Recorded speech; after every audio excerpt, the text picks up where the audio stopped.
Guys, flex ko lang yung mga mukbangers sa shop ni Madam. Yung binibilang Wow! food. Tingnan nyo guys, ang mga mukbangers dyan. Kanya-kanya silang dukot. Pag hindi nabubuksan yung lalagyan, dukot na lang, pila-pila sila guys, oh. Oh, sabi niya ikaw muna, pero pare-pareho ang kulay nila, in fairness. Pare-pareho ang kulay.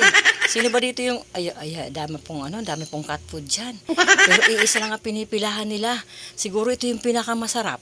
Kasi ito yung pinipilahan nila, eh, oh. O, tapos na yung isa. Palagay ko, busog na yung mga yan. Tataba na nila, oh. Wow! Hindi po nila yan mga pusa, guys. Ayun, yung kuting, oh. Ayan, isa yan sa dayo dito. Mga dayo lang yan, guys, sa shop ni Madam. Mabait po kasi si Madam. Okay lang sa bang ang mga paninda niya ng mga stray cats. Wala po sa kanya yan. Hindi po sila nagagalit. Ayan, may bago na naman silang ampon. May bago na naman tapon. Diyan sa may shop ni Madam, ang cute-cute, super cute.